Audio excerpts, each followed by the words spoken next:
अंबरनाथ नगरपालिका निवडणुकीच्या मतदार यादीत सावळा गोंधळ असल्याचा आरोप सत्ताधारी तसेच विरोधी पक्षाच्या इच्छुक उमेदवारांकडून करण्यात येतोय।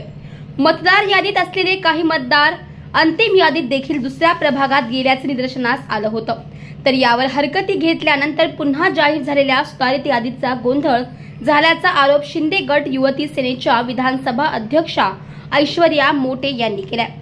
धक्कादायक म्हणजे निवडणुकीचे कामकाज करणारा कर्मचारी दारूच्या नशेत पालिकेत वावरत असल्याचा प्रकार शिंदे गटाच्या ऐश्वर्या मोटे यांनी समोर आणलाय। जय महाराष्ट्र, जय भीम। माझं नाव ऐश्वर्या चंद्रकांत मोटे। गेले किती दिवसापासून यादी जाहीर होते करून आज आम्हाला यादी फक्त दाखवण्यात आल्या, पण त्या यादींमध्ये एवढा घोळ आहे की प्रशासनाने नीट सर्वे केलेले नाहीये आणि प्रशासनाला आपण आमचे जे मुख्य अधिकारी आहे त्यांना विचारायला गेलो तर त्यांचे उडवाउडवीचे उत्तर आहे, ह्यांच्याकडे बघा त्यांच्याकडे बघा। मग आम्ही जाणार कुठे? आणि प्रश्न असा आहे, जर आपल्याच वॉर्डामध्ये आपल्याच घराचे माझे वोटिंग आहेत, माझ्या घराचेच नाहीये, शेजाऱ्यांचे, मग वोटिंग गेले कुठे? आमचा पूर्ण एरिया घाळ केला आहे लोकांनी। कोणता वार्ड आहे आणि आपण उमेदवार आहात? हो, मी 18 नंबर अ मधून उमेदवारी इच्छुक आहे। आज आम्ही जे चेक केला, यादीचे लिस्ट बघितले, आमच्या आजूबाजूच्या परिसरातले लोकांचेच नावं नाहीये। आम्ही जिथे काम करतोय जर त्याच लोकांचे नावं नाही तर उमेदवारी आम्ही घेऊन कसं काम करणार? आम्ही जिथे वॉर्डात कामं केलेत, हक्काचे आमचे मत आहेत। प्रशासनाला आम्ही एवढंच बोलणार, तुम्ही नीट तुमच्या बोलतात ना, तुम्ही नीट कामं केले नाहीये, सर्वे केलेला नाहीये, तुम्ही प्रॉपर टीम जो मॅनेज केलाय, बोलतात आम्ही टीम हे केलाय, टीम कुठे गेली? आम्ही विचारतो, झोपायला गेली। मग आम्ही काय करू? सकाळपासून आम्ही इथे उभेत, निवडणूक आता तोंडावर आली आहे। आम्ही वॉर्डात कामं करायची की इथे नगरपालिकेत? आता कास्ट व्हॅलिडिटीचा पण बरेच लोकांचा कास्ट व्हॅलिडिटी आहे। आता जे GR आहे, GR प्रमाणे गाव तिथे दाखले।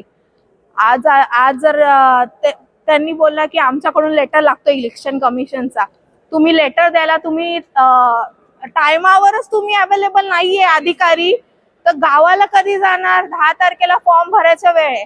आज काय पालिका कर्मचारी दारूच्या नशेत असल्याचं आपण आरोप केला। हो, आता तुम्ही बघितल्याप्रमाणे आम्ही जे सर्वे आहे आमच्या एरियामध्ये जे सर्वे केलेले ते आम्हाला दिसले, तर आम्ही त्यांना थांबवला। ते थांबायला पण मागत नव्हते आणि फुल दारूच्या नशेमध्ये होते।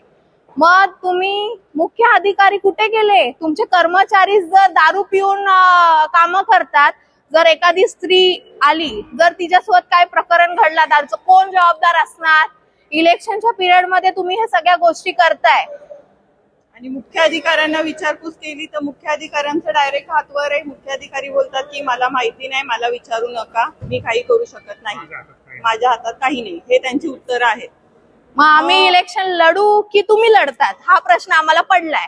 मग तुम्ही ऑफिसर येऊन निवडणूक लढवा असं मला वाटायला लागलंय आता। आम्हाला असं वाटतं की आपल्या देखील प्रभागात घोळ झाले। विरोधी पक्ष आरोप करायलाच बसलेत। विरोधी पक्षांना असं वाटतं की हे घोळ आम्ही केले, सत्ताधारी पक्ष, पण आमचेच घोळ आहे। आम्ही आहे शिवसेना गटातली, आमच्या बरेच लोकांचे नावं घोळ झाले, बीजेपीचे पण नावं झाले, तर ह्याच्यामध्ये कोणाचाच हात नाहीये, पालिकेचा आणि प्रशासनाचा हात आहे। निवडणूक आयोगाकडे एवढीच मागणी आहे माझी, तुम्ही प्रॉपर जे नियोजन करा, सर्वे करा। आता तर असे पण आम्हाला ऐकण्यात आले, हे आता जे लिस्ट आहे ती फायनल झाली आहे। अशी कशी फायनल होऊ शकते? जर आमचे बाहेरच्यांचे नाव जर आहेत तर आम्ही कसे करू? मला एवढाच आहे, तुम्ही प्रॉपर इलेक्शन कमिशनला एवढीच रिक्वेस्ट आहे, तुम्ही प्रॉपर नियोजन करा, अधिकाऱ्यांशी स्ट्रिक्ट राहा।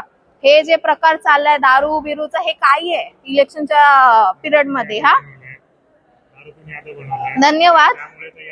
जर तुम्ही दारू पिऊन जर तुमचे कर्मचारी कामाला येतात, त्या दारूच्या नशेमध्ये तुम्ही लिस्ट बनवतात, तर लिस्ट मध्ये घोळ होणारच, साधीशी गोष्ट आहे। कुठेतरी कर्मचारी आपण सुट्टीवर असल्याचं देखील सांगत होता। सुट्टीवर असले तर तुम्ही घरी बसा, दारू पिऊन कामाला येण्याचं हे कोणता नियम आहे? जर सुट्टी आहे तर दारू पिऊन कामाला यायचा हा कोणता नियम आहे? सुट्टीचा असा विषय आहे कामाला बोलवलं. की आम्ही जेव्हा सीओ कडे गेलो, सीओ साहेबांना विचारलं अधिकारी कुठे तुम्ही नेमलेले, बोलतात की लेट गेले म्हणून झोपले.